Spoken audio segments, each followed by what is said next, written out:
I think it's important for men, when they're talking about women in scripture, to not assume that you really understand without really spending some time thinking about it, praying about it, maybe talking to women. I would hope that in your congregations, in the congregations of the guys who listen to this, that there are trusted, wise women that you talk to. I know that there is a really big push against having female friends. I think that's a problem. You should have trusted, wise women that you can go to and say, hey, tell me about the story of Hagar from your perspective, and ask to hear them. Ask women, tell me about the story of Tamar from your perspective. Tell me about what sexual assault is like for a woman. I think it's really important for guys to have those kinds of conversations with trusted, wise women.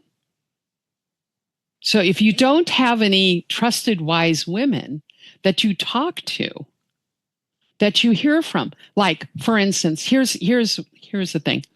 I have 2 preaching pastors in my church, and one of them, before he preaches on a certain passage, will, for instance, send me an email and say, okay, what might I miss from this? What might I miss? What would be important? What do you see? Because men are kind of in a male echo chamber. And I just, talk to women. Or even after you preach something, let's say that you preach and you're talking and part of the story is a woman's story, then talk to women afterwards. And if you're uncomfortable doing that, send emails and say, okay, so I talked about Hagar in this passage, and I'm sure I missed it because I've never been in a situation like that. Tell me how I could have done better. Ask women for help. See, here's the deal, Mike. At the very beginning, God says it's not good for men to be alone. So he created the woman.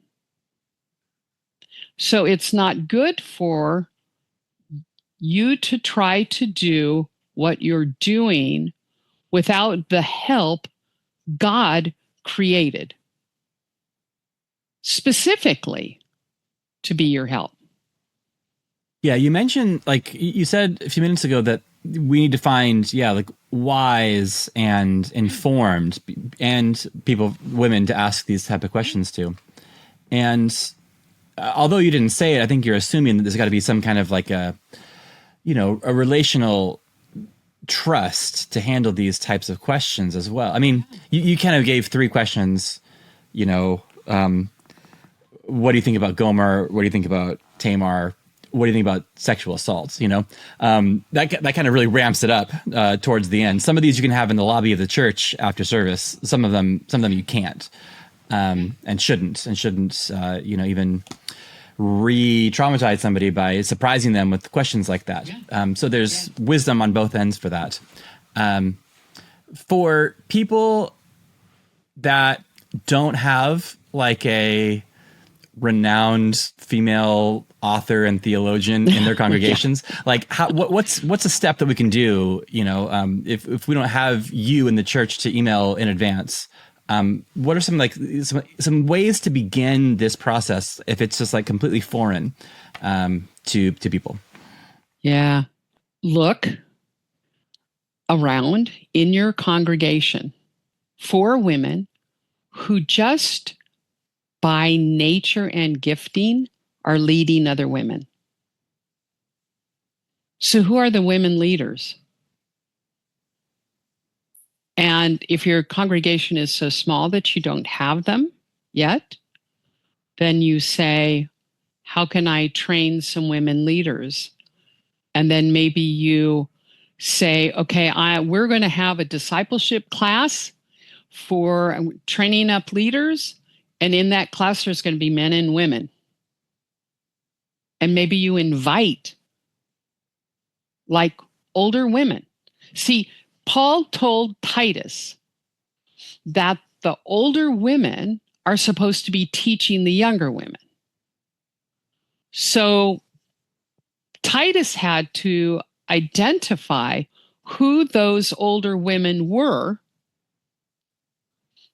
and then encourage them in what God was calling them to do. Does that help? Yeah, I think that I try really hard to do this. I've put the work in up to this, so I'm legitimately asking for other people. Yeah. Yeah, that's a good. One of the things that we do is, when I have my first draft of the sermon ready on hopefully Thursday, I do send it out as a Google Doc to like all of our leaders in our church, men and women, and everyone has a chance to read it and to make comments on it. The problem is most people don't.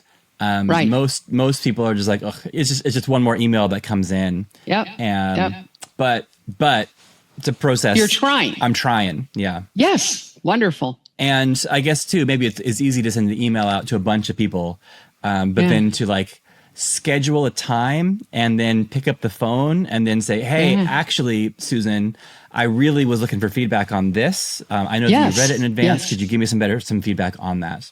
Yes.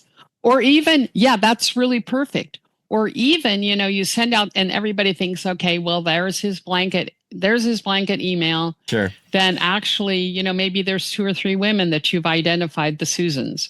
So you send, if you're particularly concerned about a certain passage, then you send that and say, hey, Susan, I need your help on this.